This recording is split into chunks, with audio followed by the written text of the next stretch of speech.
Voltando agora à nossa matéria sobre eletromagnetismo, vai falar sobre a eletrodinâmica. Na parte passada, da nossa aula 1, a gente viu eletrostática, fenômenos elétricos que envolvem cargas elétricas, e aí falta o excesso de cargas elétricas elementares, a gente vai ter um fenômeno eletrostático. Fenômeno eletrodinâmico é quando essas cargas elétricas entram em movimento. Para a gente vai interessar a corrente elétrica, que é o movimento ordenado de elétrons que percorre um fio condutor. E a gente vai definir corrente elétrica dessa forma, porque é o que a gente precisa para entender a fenomenologia de produção de radiações X, lá no equipamento de exame radiográfico. Então a gente vai fazer todo um estudo de eletrodinâmica voltado para o equipamento de raio-x. Nosso estudo ele é aplicado. Mais uma vez eu enfatizo que todas as quaisquer fórmulas que eu coloque no quadro não cairão na prova, essas fórmulas. É só para poder melhorar a explicação. A gente poder ter uma visão, trabalhar um pouco ali com fórmula e tal, dar uma olhada, mas não vai precisar calcular, não vai precisar fazer nada. Tá bem? As fórmulas que serão pertinentes à profissão de técnico em radiologia, que vão ser passadas na minha disciplina, aí essas sim, lá na hora que eu passar, eu vou falar, olha pessoal, essas fórmulas aqui pertencem de fato à matéria, vai ter que ser utilizada. Agora, fora isso, as fórmulas que eu vou colocar aqui, vai ser meramente expositiva. A eletrodinâmica, para o nosso equipamento, a gente precisa entender basicamente as grandezas mais comuns, as mais estudadas, as mais destacadas, as mais notáveis de eletrodinâmica, que é tensão elétrica, corrente elétrica e potência elétrica. Talvez eles dêem uma esbarrada em resistência, que também é uma grandeza muito notável, mas não é o nosso grande objetivo. Mas a gente vai falar muito sobre tensão e corrente. Por quê? Tensão elétrica é medida em volt, que vai ser o nosso KV. Em última análise, vai ser o nosso KV, lá no nosso exame radiográfico. E a corrente elétrica é medida em amperes, que vai ser o nosso MA, lá no nosso exame radiográfico. Vai chegar lá. Por enquanto, a gente vai tratar de fenômenos eletrodinâmicos, digamos assim, puros, sem aplicação na nossa prática de trabalho. Então, vamos começar?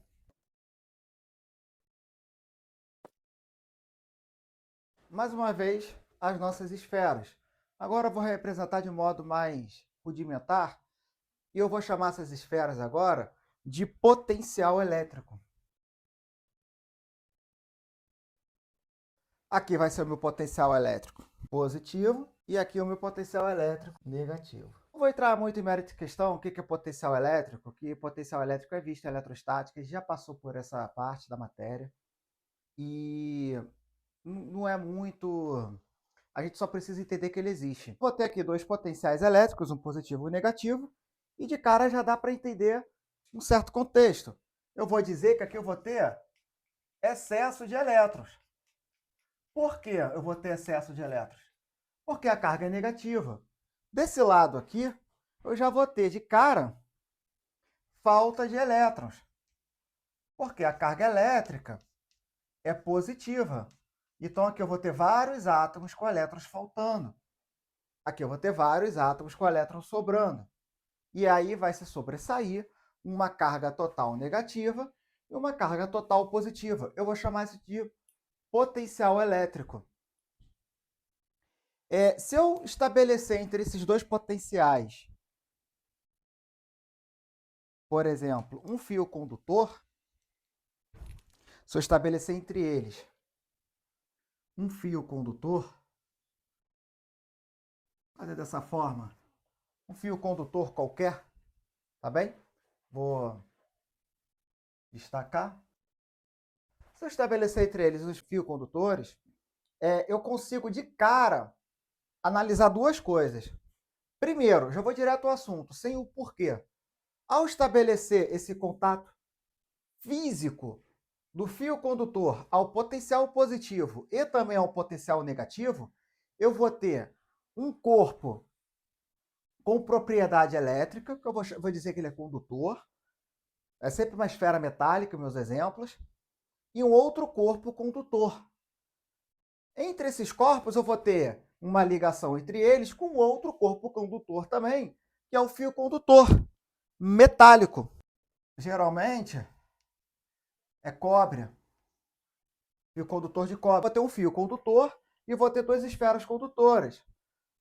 E aí vou direto para uma propriedade física, que é a primeira que a gente vai evidenciar.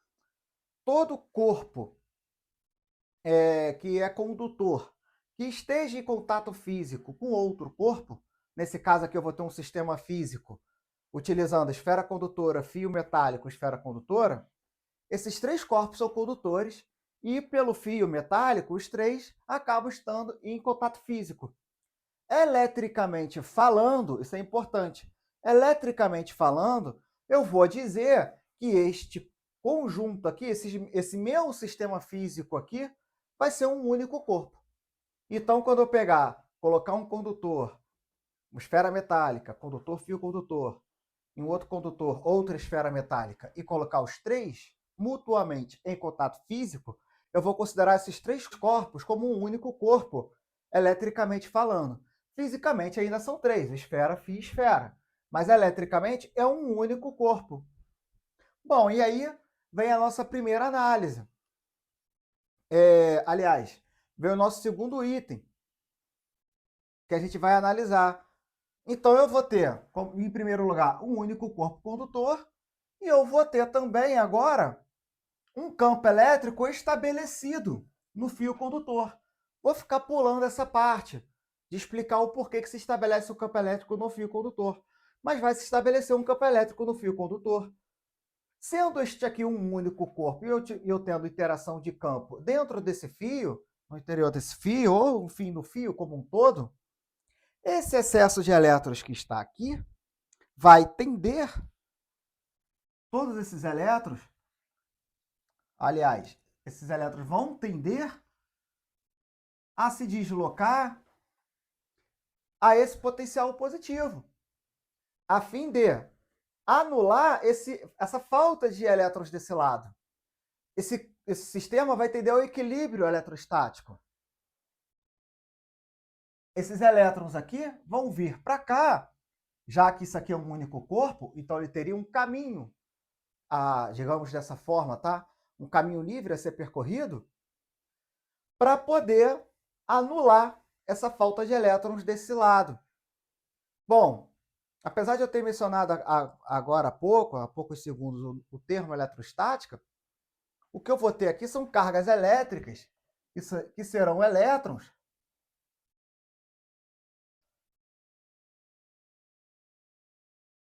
se deslocando. Esses elétrons vão vir se deslocar para cá, para anular essa carga. A esse deslocamento de elétrons, eu vou chamar, representando com a letra I, e vou chamar isso aqui de corrente elétrica.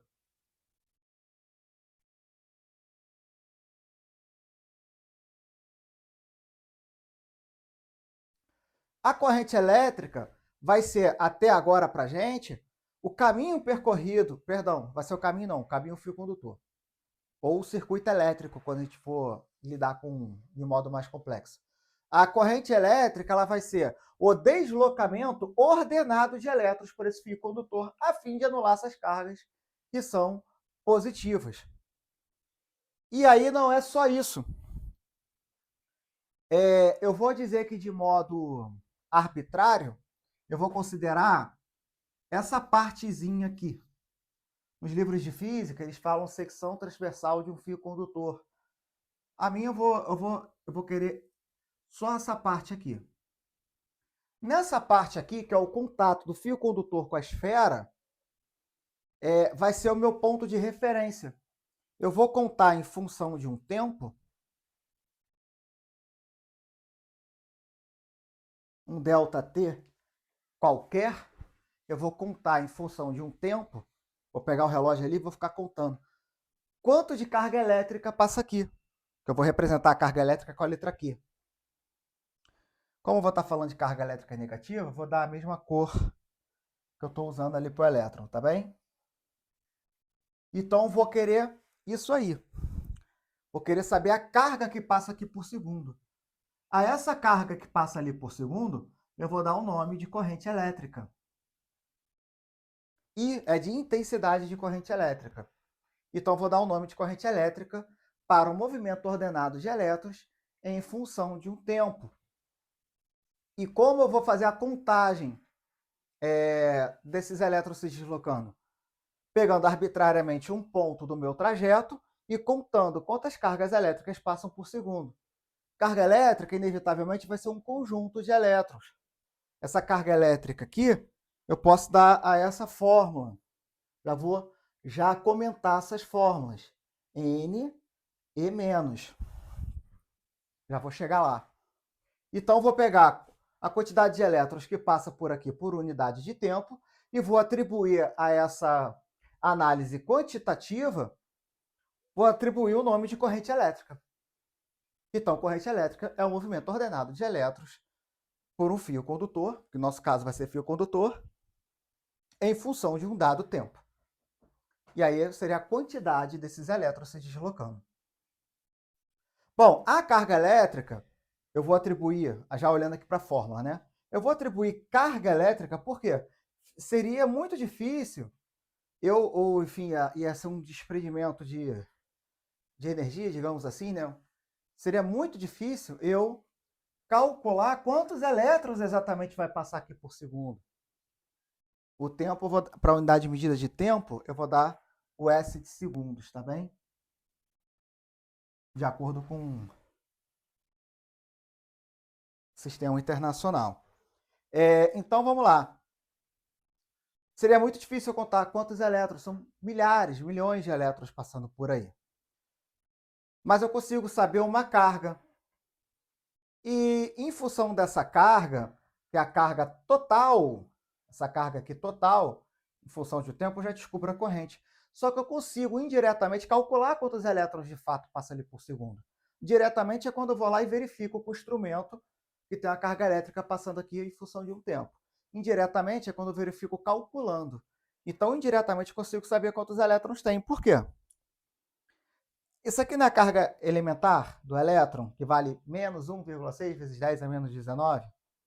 Aqui não é a carga que eu já medi. Então, se eu pegar a carga do elétron e a carga que eu já medi, eu preciso saber, eu vou ter como incógnita apenas o N. Então, a quantidade de elétrons que circula ali, eu posso dizer que eu posso descobrir com essa fórmula aqui.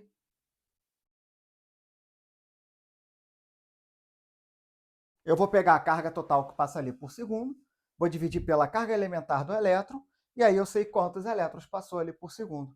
Bom, é um comentário que para a gente não vai ter muita aplicação em prova, porque, como eu já disse, eu não vou cobrar fórmulas em prova.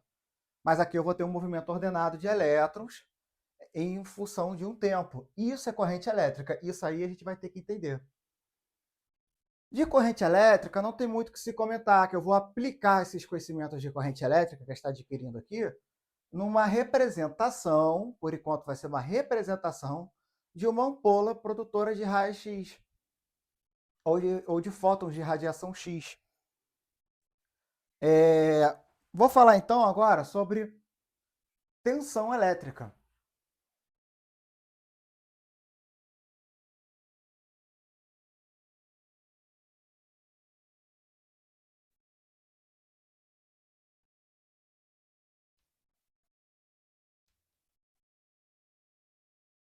Pessoal, antes de eu falar de tensão elétrica, faltou eu dizer o seguinte: a corrente elétrica, ela vai ser medida, eu falei a viva voz, né? Acabei não falando aqui, não acabei não expressando no quadro. A corrente elétrica vai ser medida em amperes.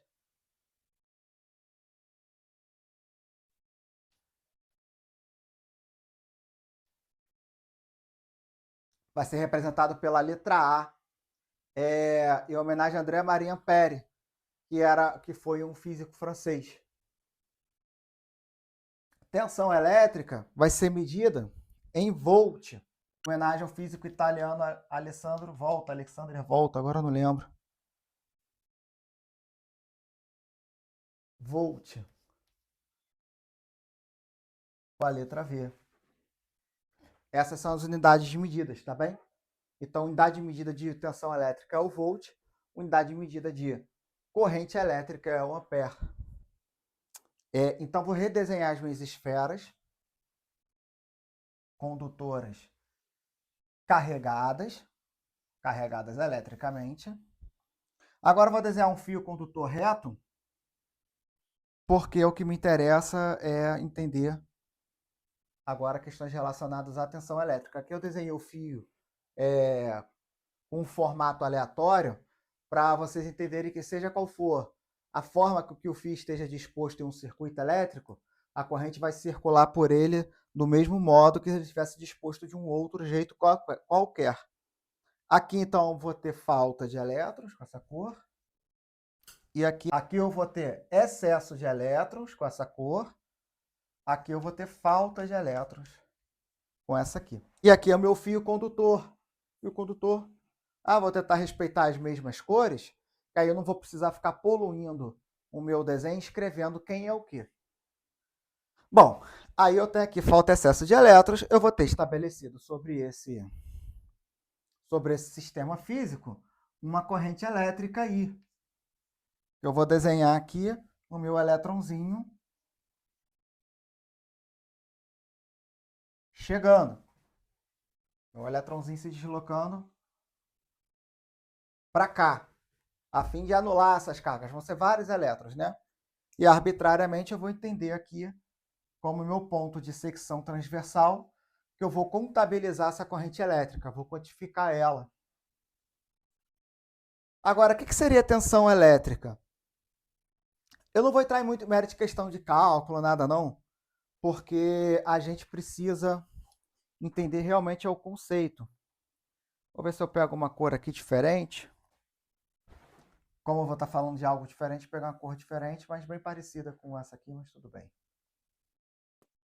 Eu vou ter aqui, então, um terminal negativo, um terminal positivo, que lá na frente a gente vai ver que isso aqui é cátodo, isso aqui é anodo.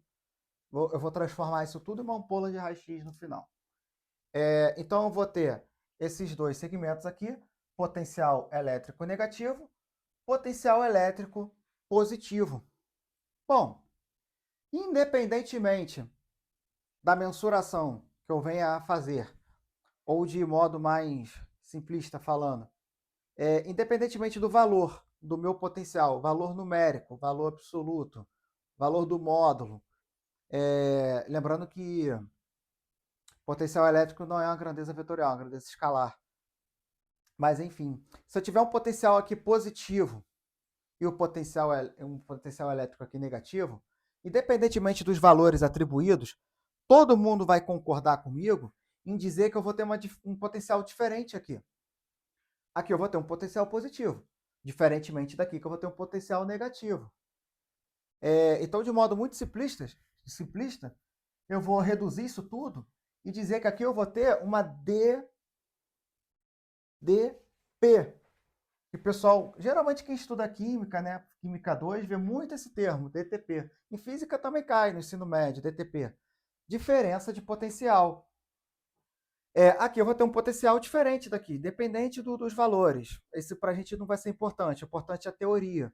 Então, por ser diferente, eu vou dizer que eu vou ter meramente uma diferença de potencial. E eu estou sendo muito simplista mesmo ao falar dessa forma.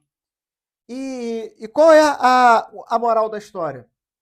A moral da história é que eu só vou ter corrente elétrica circulando em um fio condutor quando tiver nas extremidades desse fio uma diferença de potencial. Se eu tiver um potencial igual, o potencial daqui for igual a esse, eu não vou ter corrente elétrica circulando, minha corrente elétrica vai ser zero. Por quê? O elétron não vai lá suprir a falta de nada, porque não tem falta de nada. Então o elétron vai ficar parado ali onde ele já estava. Na verdade, pode haver uma reorganização aqui, um rearranjo de distribuições de cargas, mas o sistema vai manter um certo equilíbrio nesse sentido. Aqui não, aqui eu vou ter um potencial diferente desse, então eu vou ter uma diferença de potencial. Tendo diferença de potencial, eu vou ter uma DTP. Essa DTP, eu vou chamar ela de tensão elétrica. E vou medi-la em volt. Então, tensão elétrica é uma diferença de potencial entre esses dois terminais aqui, que nesse caso estão unidos por um fio condutor. Eu posso dar uma outra definição de tensão elétrica. Eu não vou entrar muito em mérito de questão ainda, porque questões relacionadas à matéria e energia eu vou lidar na aula que vem. Só que eu posso dizer também, de modo bem sucinto, que a tensão elétrica vai ser o trabalho necessário, ou seja, a quantidade de energia que eu vou ter que variar, que eu vou ter que colocar no sistema, ou no caso, em última análise, eu vou ter que prover a esses elétrons. Então, vou resumir para não ficar muito estendido. Vai ser a quantidade de energia ou o trabalho necessário para um elétron poder entrar em deslocamento em direção aqui a esse terminal positivo. Então, o trabalho necessário para botar cargas elétricas em movimento. Tensão elétrica, trabalho necessário para colocar cargas elétricas em movimento. Ou posso ler de outra forma também, a quantidade de energia que vai ter que ser empregada para que elétrons possam entrar em movimento em direção ao terminal positivo, a fim de anular essa falta de elétrons que tem desse lado. Então, tensão elétrica está ligado à energia, está associado, vamos usar essa palavra, está associada à energia. E a corrente elétrica está associada à quantidade de elétrons se deslocando por segundo em um determinado fio condutor. Ou seja, a tensão elétrica está ligada à energia do elétron. E a corrente elétrica? A quantidade de elétrons. Isso em radiologia parece bobeira, mas em radiologia isso é muito importante. Aqui é o primórdio do primórdio do primórdio, para que a gente consiga ter um bom entendimento, para ter a capacidade de fazer análises e tomadas de decisão durante o serviço, a fim de uma boa qualidade de imagem. Vocês vão ver mais à frente que a formação da imagem vai ser justamente em função da energia com que o elétron colide no anodo. E da quantidade de elétrons que colidem nesse anodo também. Então, vou pegar o elétron, vou colidir lá no alvo, que é o anodo. E eu vou ter que fazer uma espécie de manipulação de parâmetros. E, do ponto de vista elétrico, usando o termo mais técnico já, eu vou ter que usar fatores elétricos que vai dar energia aos elétrons e vai prover o equipamento a quantidade de elétrons necessária, ou energia necessária, para colidir no anodo, para gerar a imagem de acordo com o meu desejo. Eu sempre vou desejar uma qualidade de imagem minimamente diagnosticável, né? Pelas questões também relacionadas à radioproteção. Então, independente do que for a definição de qualidade de imagem, eu vou definir minha qualidade de imagem em função desses dois princípios físicos. Hoje eu vou dizer dessa forma, desses dois princípios físicos. Quais são eles? Corrente elétrica, porque está associada à quantidade de elétrons, e tensão elétrica, que está associada à energia com que esse elétron chega aqui. Se fosse uma ampola, que seria o anodo, e esse elétron estaria colidindo nesse anodo com uma energia X. As energias X ficam até um trocadilho, né? Já que a gente está falando de raiz X. Eu vou dizer que chega com uma energia com uma magnitude satisfatória. E a quantidade de elétrons que vão chegar aqui vai estar associada à corrente elétrica. E a energia com que eles vão chegar aqui vai estar associada à tensão elétrica. Isso é muito importante. Então, eu vou repetir. Corrente elétrica é a quantidade de elétrons, é quantitativo, é a quantidade de elétrons, e eu vou dizer que corrente elétrica vai ser o deslocamento ordenado de uma quantidade de elétrons em função de um dado tempo. E tensão elétrica vai ser o quê? Vai ser a energia com que esses elétrons que se deslocam em função de um tempo vai chegar até o terminal positivo. Ou vai apresentar, ou vai precisar para se deslocar.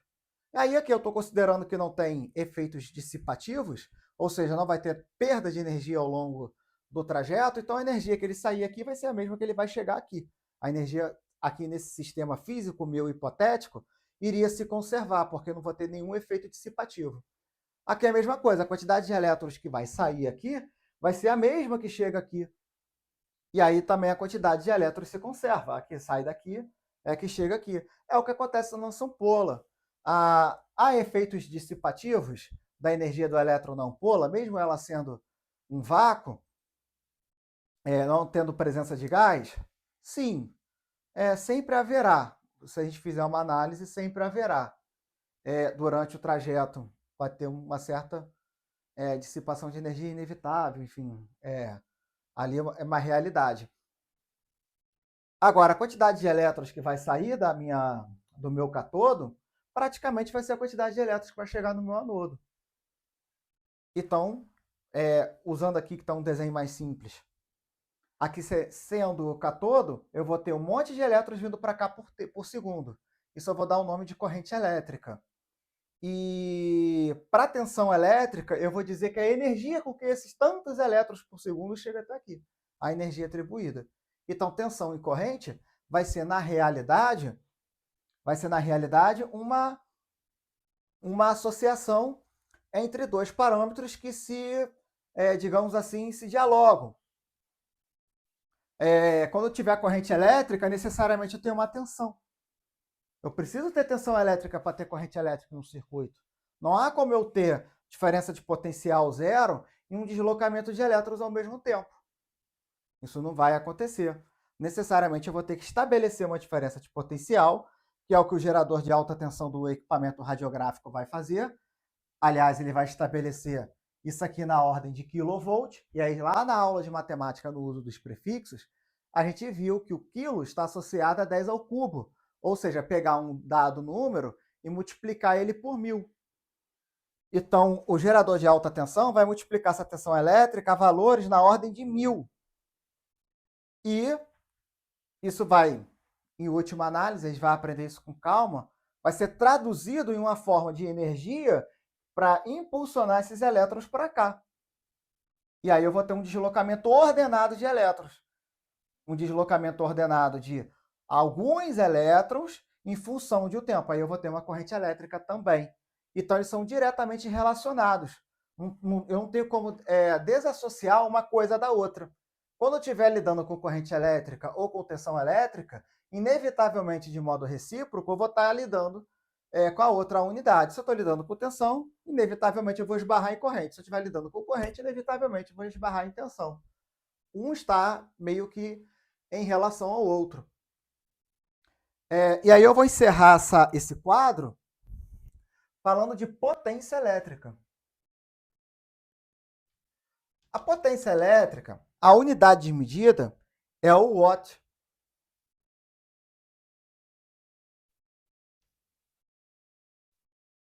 Por questões de tradução, alguns falam watt. A potência elétrica, então, é medida em watt. Ela não vai ser muito útil para a gente, porque ela vai estar muito associada ao meu transformador, lá do meu gerador de alta tensão do equipamento. Vocês devem ter visto equipamento Zoom, esse conceito. De modo bem simplista, o que eu vou dizer a vocês? Que a minha potência elétrica é uma relação matemática entre tensão e corrente. Vejam que corrente, eu consigo fazer uma análise, inclusive, da caráter quantitativo, quando eu falo que são tantos elétrons que está passando ali. A tensão elétrica, eu consigo também fazer uma análise de energia envolvida no meu sistema. Agora, a potência elétrica não é algo assim que eu consiga, digamos assim, ver de modo mais concreto. Ela vai ser uma relação matemática que vai me traduzir energia pelo tempo. Também não vou entrar em méritos de questões. Mas o que eu vou dizer? Eu vou dizer que a minha potência elétrica, que é medida em watt, vai ser o meu ampere multiplicado pelo meu volt. É a formulazinha. Vou usar essa fórmula? Não. Nenhuma das fórmulas que eu estou botando nesta parte desta aula e nenhuma das fórmulas que eu vou usar em física das radiações vai ser cobrada em prova. Somente as fórmulas inerentes à profissão de técnico em radiologia, que vai ser na última aula. Então, essa fórmula, o que ela quer dizer para a gente? Que a potência elétrica, que é medida em watts, ela é uma associação direta entre tensão e corrente. Eu pego tensão e corrente, multiplico as duas e eu tenho energia pelo tempo. Existe toda uma demonstração matemática que você chega a essa conclusão, mas eu vou pular isso aí porque a nossa aula de física ela é expositiva. Eu não vou me preocupar em demonstrar o que eu estou falando. Então, eu tenho uma potência elétrica medida em watts e eu vou ter corrente e tensão. Só que, por características físicas do meu transformador, do gerador de alta tensão do equipamento radiográfico, lembrando que para todas as aulas, eu sempre vou usar como exemplo um equipamento radiográfico de um sistema tela-filme, que é o equipamento mais tradicional que a gente tem, e quem domina esse aí parte para todos os outros sem dificuldade nenhuma, seja de radiografia ou de outro método de radiodiagnóstico. Então, eu vou ter a minha potência elétrica e vou dizer o seguinte: por características e limitações físicas do meu transformador, levando em consideração que o transformador ele tem a propriedade e a função lá no equipamento de aumentar a tensão elétrica 1000 vezes em relação ao que chega, na ordem de 1000 vezes, né, na verdade, em relação à tensão elétrica que chega da nossa rede elétrica, no caso aqui do Rio de Janeiro, a Light. Então eu vou pegar e vou dizer o seguinte, que o meu transformador vai aumentar isso aqui de V para KV.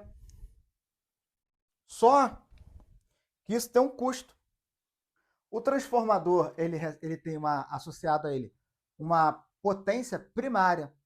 E essa potência primária, necessariamente, por questões físicas e de engenharia elétrica também, acaba sendo igual à potência secundária. Então, se lá no secundário, que é onde a energia vai continuar o seu percurso em direção ao interior do equipamento, o V é aumentado para KV, inevitavelmente, para eu manter essa relação aqui equilibrada, eu vou ter que pegar o A e colocar na forma de MA. Se aqui eu multipliquei por 1000,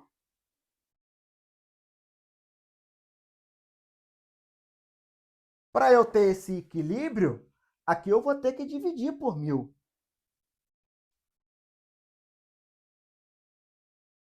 Necessariamente. E aí, fazendo essa correlação, ou essa relação, né, vou dizer de modo mais solto, eu consigo estabelecer o meu KV e meu MA. Ainda tem o MAS, tem o S.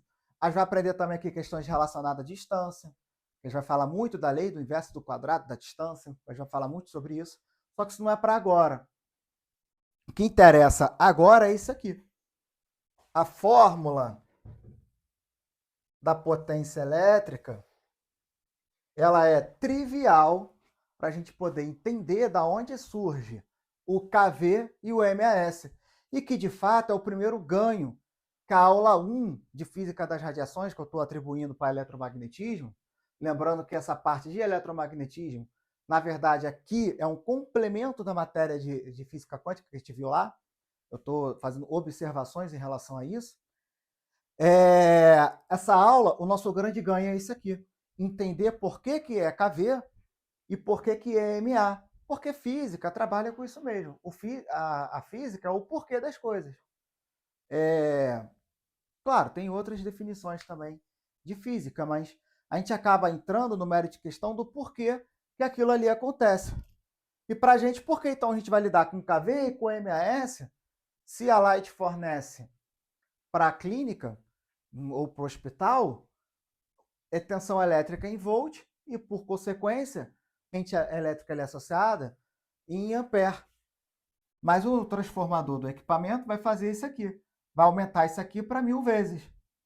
Necessariamente, para manter a potência equilibrada em relação à fórmula original, eu vou ter que diminuir 1000 vezes o meu A. Então, eu vou ter KV e MA. Daí que surge o KV e o MA, que a gente vai falar tanto deles aqui ao longo da matéria. De eletrodinâmica, o que me interessa é isso. Se nós fôssemos ver, não faz parte do nosso conteúdo programático, mas se nós fôssemos ver, igual os conteúdos americanos estão vindo muito assim, que eu estou olhando alguns livros em inglês e tal, vem ressonância magnética junto com física das radiações, em um único conteúdo. Mas aqui no Brasil, não.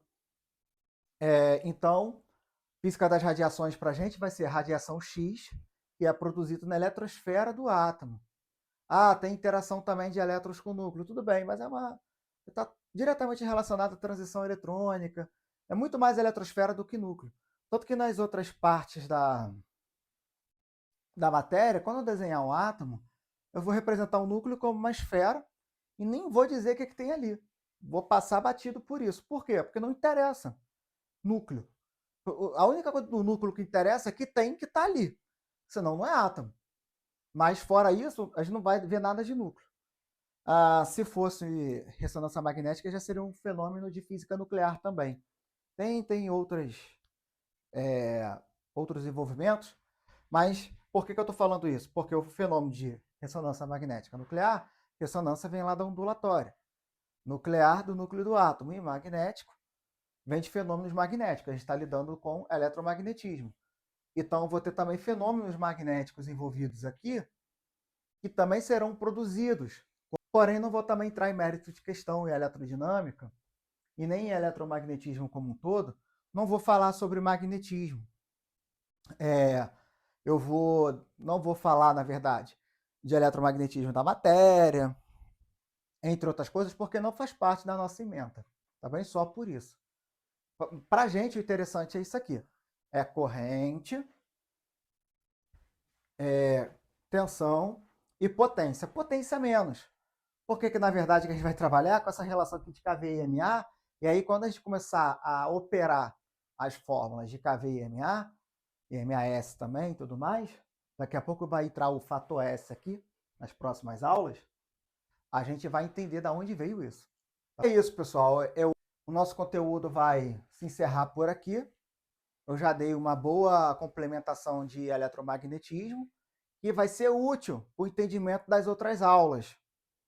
Nas outras aulas, eu vou fazer uma espécie de anexo sobre uma representação de uma ampola de raio-x, explicando de modo sucinto, sintético, como funciona o fenômeno, mas batendo bastante nessas teclas aqui, corrente e tensão. E aí eu vou incrementar campo elétrico, vou pegar toda essa parte de magnetismo e vou fazer um anexo dessa aula explicando como acontece a produção de raio-x, mas eu não vou entrar em méritos de questões como o raio-x é produzido a nível atômico. Vou só realmente demonstrar, do ponto de vista elétrico, o que acontece na ampola. E aí, na aula 2, de fato, a gente vai entrar já em mérito de questão de produção de raio-x. Aliás, não, na aula 2 eu ainda vou falar sobre matéria e energia, para vocês poderem entender a questão de energia cinética mais o elétron, tá bem? Então, por hoje é só. A gente encerra a aula e até o anexo, que vai ser uma explicação sobre essa questão da ampola de raio-x, e até a aula 2 também. Um grande abraço a todos.